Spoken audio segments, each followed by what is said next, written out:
On est de retour pour une nouvelle vidéo. Nono est avec nous. Salut Nono.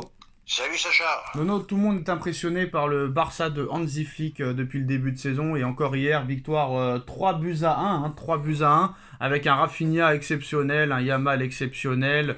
Et ce gars, en plus de ça, la défense en ligne est impressionnante. Et ce qu'arrive à faire Flick, par exemple, là, est exceptionnel. Et tu vois Olmo qui revient de 2 mois de blessure. Il n'y a pas d'excuse. J'ai pas envie d'attendre pour retrouver mon meilleur niveau. Je marque direct. Rafinha est sur un nuage. Nous, d'ailleurs, pour l'instant, hein, si on fait les comptes, Rafinha est en tête, est en tête du Ballon d'Or. Parce que là, 13 buts, 7 passes décisives. C'est totalement impressionnant. Le Barça de Flick, Nono, est-il favori de cette Ligue des Champions, sachant que Liverpool aussi, une très très grosse équipe, mais un peu plus de mal quand même à gagner les matchs. Mais le flic, est exceptionnel, Nono, et le problème c'est que lui, il a jamais eu de chance parce que à chaque fois qu'il faisait des grosses saisons, l'année d'après c'était compliqué et on le virait, on le laissait pas travailler. Mais là, franchement, c'est impressionnant, Nono, sachant que c'est même pas Laporta qui le voulait, c'est Flick qui a insisté, qui a harcelé le Barça pour venir. Mais son Barça est impressionnant. Quel changement en quelques mois. Moi je suis pas surpris. Rappelons-nous le flic du Bayern de Munich qui avait gagné la Ligue des Champions. C'était déjà un jeu flamboyant. Bon, ils l'ont viré de l'équipe nationale, d'accord.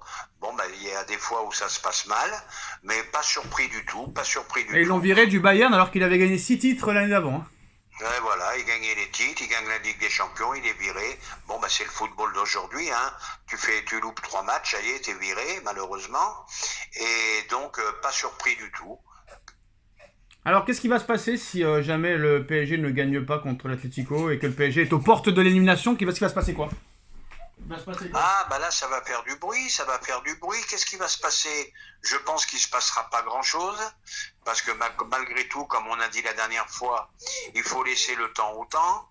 La Ligue des Champions n'est plus la priorité première du PSG. On leur demande au moins qu'ils soient pas ridicules, qu'ils se battent sur le terrain. La Ligue des Champions n'est plus la priorité première du PSG. C'est ce qu'a dit. Relis tes lectures, c'est ce qu'a dit Nasser. Ah bon, moi j'ai pas entendu ça. Regarde les archives. Ah bah non, faut me sortir l'interview là. Là faut me sortir l'interview, non, j'ai jamais entendu ça. Je te dirai ça demain. Ah non, là c'est un mensonge. Non, c'est pas ce qu'il a dit, exactement. Il a dit que la Ligue des Champions ne doit plus être la priorité dans les têtes. Dans les têtes, c'est le collectif qui doit primer. Mais on sait très bien que la finalité, c'est la victoire en Ligue des Champions, Nono. D'accord, mais là tu joues un peu sur les mots. Ah non, je joue pas sur les mots, là c'est n'importe quoi. Les mecs qui sont venus pour ça, ils ont investi pour ça, et on va nous expliquer que maintenant c'est plus l'objectif numéro 1. Faut arrêter. C'est la Ligue 1 alors? C'est la Ligue 1 la Ligue 1, on n'en parle plus, Sacha, c'est un championnat. Alors qu'est-ce que tu racontes alors? Arrête, tu vas pas. Parce qu'ils se sont aperçus que la Ligue des Champions, tu la gagnes pas comme ça. Mais oui, mais c'est de la communication, c'est bien sûr que c'est un objectif. Attends, tu crois quoi? Ils se sont pas remis de la défaite contre Dortmund l'année dernière, moi je te le dis. Alors c'est un objectif caché. Non, t'inquiète pas, l'objectif numéro 1 c'est le trophée des champions, la Ligue 1 et la Coupe de France. C'est l'objectif numéro 1. Mais je vais vite te calmer, Par rapport à certaines équipes que j'ai vues, on est vraiment en dessous. Oui, donc l'objectif c'est de gagner le championnat alors. L'objectif c'est déjà gagner tout ce qui est français, voilà, et d'aller le plus loin possible en Ligue des Champions. Donc ça veut dire que si on se fait éliminer en janvier en Ligue des Champions, tout le monde sera content. Mais non, Sacha, tu vas trop loin. Je te dis pas que tout le monde sera content. Non, on sait très bien que l'objectif, pour la gagner déjà cette année. On sait très bien que l'objectif numéro 1 c'est la Champions League. Faut arrêter. On en reparlera. Donc c'est quoi l'objectif alors? C'est quoi?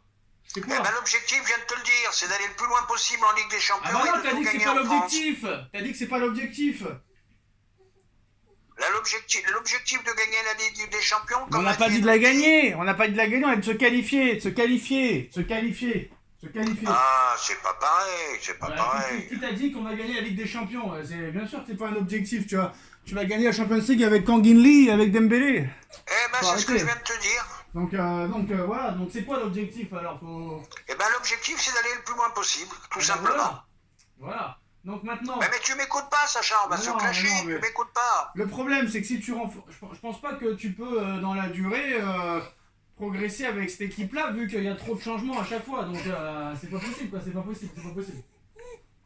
De toute façon, il faudra de gros renforts. Hein. Donc s'il n'y a pas de renfort cet hiver, par exemple, comment tu t'en sors? Comment je m'en sors Je m'en sors difficilement et en espérant qu'ils fassent de gros matchs et qu'ils nous surprennent. Et pourquoi il progresserait, par exemple, au niveau offensif, sachant que ça empire de match en match, par exemple, tu vois? C'est pour ça, tu vois, une nouvelle fois, tu m'écoutes pas. Des gros renforts, un neuf qui marque des buts, ça peut changer beaucoup de Ouais, choses. mais il en veut pas de renfort. Tu risques d'être éliminé très très rapidement. Donc ça veut dire que si tu te fais éliminer, ce sera de sa faute, vu qu'il veut pas de renfort. Ça sera les erreurs de Mercato, de Henrique et de Campos, et il risque d'y avoir encore un remue-ménage dans le club. Bah apparemment c'est pas la faute de Campos, vu qu'on lui a proposé à Henrique des attaquants, des latéraux et tout, et qu'il a refusé Henrique. Écoute, alors soit il change Henrique, soit il change Campos, hein. Faudra faire des choix. Mais ils ont dit qu'il fallait laisser Henrique pour travailler et créer un cycle qui fracassera tout dans les années précédentes. Prochainement, pardon. Écoute, alors faut attendre et faut le subir, c'est tout simplement. Bon, d'accord, donc faut réserver, il faut vite réserver son voyage au Mexique, quoi. Ah, peut-être. Alors mercredi, bah ça va être dur parce que quand même l'Atlético c'est une défense rugueuse, Nono. Ça va être compliqué. Déjà contre les défenses qui laissent des espaces, t'as du mal. Là contre l'Atlético, ça risque d'être compliqué. Moi je suis pas très optimiste. Hein. Tu sais que Nono c'est le roi des pronostics. La dernière fois contre l'OM, j'avais gagné mon pronostic. Et là je vais t'en faire un autre. 2-1 pour le PSG. Voilà. C'est tout? 2-1 pour le PSG. T'as pas peur de Antoine Griezmann?